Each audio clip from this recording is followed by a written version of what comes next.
Saudi அரேபியாவின் Riyadh நகரில் உள்ள அமெரிக்க தூதரகம் மீது ஈரான் அதிரடி தாக்குதல்.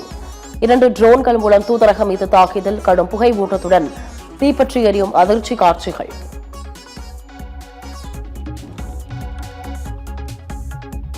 உலகின் மிக முக்கியமான கடல் வழியான ஹார்முஸ் நீரிணை பகுதியை மூடிய ஈரான்.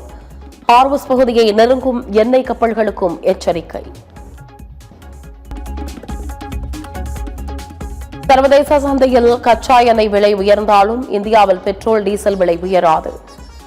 எதிர்பார்ப்பை விட கச்சா எண்ணெய் விலை உயர்ந்தால் மட்டுமே பெட்ரோல் டீசல் விலையேற்றம் குறித்து பரிசீலிக்கப்படும் என மத்திய அரசு விளக்கம். ஈரானின் பல்வேறு பகுதிகளில் தாக்குதல் நடத்திய வீடியோவை வெளியிட்டது அமெரிக்க ராணுவம். ஈரானின் துருப்புகள் மீதும் சந்தேகத்திற்கிடமான பகுதிகளில் துல்லிய தாக்குதல் நடத்தி அழிப்பு.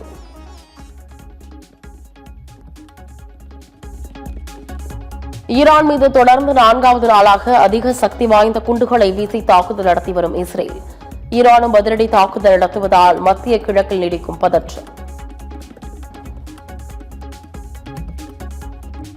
இஸ்ரேல் அமெரிக்காவின் தாக்குதலுக்கு அஞ்சி ஈரான் ஒருபோதும் சரணடையாது. காமேனி கொலைக்கு காரணமானவர்கள் பாதுகாப்பாக இருக்க முடியாது என ஈரான் சூளுரை.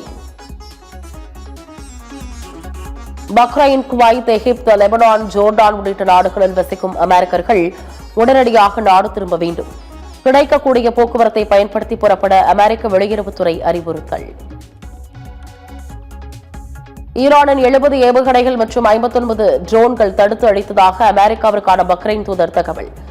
சர்வதேச சட்டங்களை ஈரான் மீறுவதாகவும் குற்றச்சாட்டு. 3 நாட்களுக்கு பின் துபாயிலிருந்து சென்னைக்கு இயக்கப்பட்ட சிறப்பு விமானத்தில் 217 பேர் வருகை. துபாயில் சிக்கி தவித்தவர்கள் நாடு திரும்பியதால் உறவினர்கள் நிம்மதி. துபாயில் எல்லாரும் அந்த வரிசையிலெல்லாம் ரொம்ப சப்போர்ட் பண்ணாங்க. அங்கேயும் அந்த அல்லாரமெல்லாம் அடிச்சுது. அந்த அல்லாரெல்லாம் அடிக்கும்போது அப்போ எல்லாரும் பயமாக அந்த ஹோட்டலில் இருக்கிறவங்கள நாங்கள் இருக்கிறவங்கள எதுவும் நாங்கள் வெளியே விட மாட்டோம். அங்கே இருக்கிறவங்க வெளிநாட்டு நம்பணும் எல்லாரும் அழ ஆரம்பிச்சிட்டாங்க. குழந்தைகள்லாம் அப்போ அழ ஆரம்பிக்கும் போது கூட அப்போ எல்லாரும் அங்கே சப்போர்ட் பண்ணாங்க சார். எல்லாரும்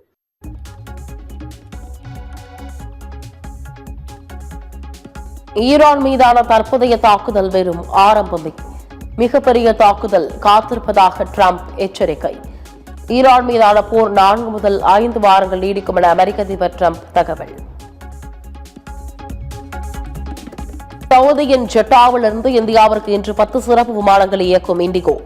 அபுதாபியிலிருந்தும் இந்தியாவில் உள்ள 8 நகரங்களுக்கு சிறப்பு விமானங்கள் இயக்கப்படுகிறது. ஓமனுக்கான விமான சேவைகள் இன்று முதல் மீண்டும் தொடங்கும் என ஏர் இந்தியா நிறுவனம் அறிவிப்பு. ஜோர்டான், பஹ்ரைன் மன்னர்கள், சவுதி இளவரசர், ஐக்கிய அரபு அமீரக அதிபர் உள்ளிட்டோருடன் பிரதமர் மோடி பேச்சு. நாடுகளில் உள்ள இந்தியர்களின் பாதுகாப்பை உறுதி செய்ய பிரதமர் மோடி வலியுறுத்தல். இஸ்ரேலுடன் துணை நின்றதற்காக பிரதமர் மோடிக்கு நன்றி தெரிவித்த இஸ்ரேல் பிரதமர் நேட்டன்யாகு. பிரதமர் மோடியுடன் தொலைபேசியில் பேசிய இஸ்ரேல் பிரதமர் நேட்டன்யாகு ஈரான் போரில் இந்தியாவின் நிலைப்பாடு குறித்து கருத்து. திமுக கூட்டணியில் காங்கிரஸ் கட்சிக்கு 25 தொகுதி மற்றும் 1 மாநிலங்களவை சீட் தர முடிவு. இறுதி முடிவை எடுக்க காங்கிரஸ் கட்சிக்கு திமுக தலைமை கெடு விதித்திருப்பதாக தகவல். குன்னூர் மேட்டுப்பாளையம் தேசிய நெடுஞ்சாலையில் குட்டிகளுடன் காட்டு யானைகள் முகாம். வாகனங்களில் செல்வோர் பாதுகாப்பாக இருக்கும்படி வனத்துறை அறிவுறுத்தல். சேலம் மாவட்டத்திற்கு வழக்கத்திற்கு மாறாக தக்காளி வரத்து அதிகரிப்பு. 1 கிலோ தக்காளி 10 ரூபாய் முதல் 12 ரூபாய் வரை விற்பனை.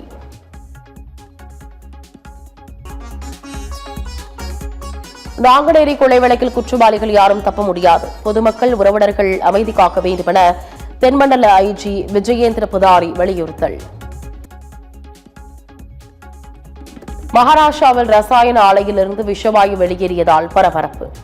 அச்சத்தில் அலறியடித்து ஓடிய தொழிலாளர்கள் 2000க்கும் மேற்பட்டோர் வெளியேற்றம்.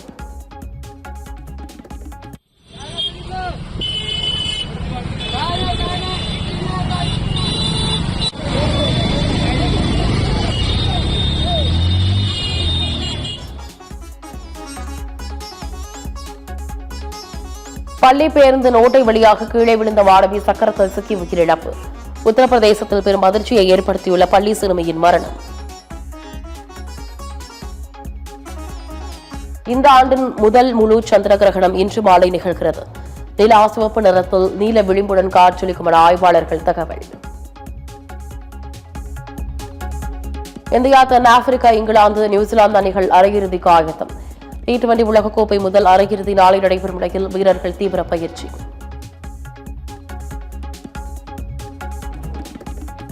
சஞ்சு சாம்சனுக்கு அணியில் தொடர்ந்து இடமளிக்க வேண்டும். இந்திய அணியின் முன்னாள் கேப்டன் சௌரவ் கங்குலி வலியுறுத்தல்.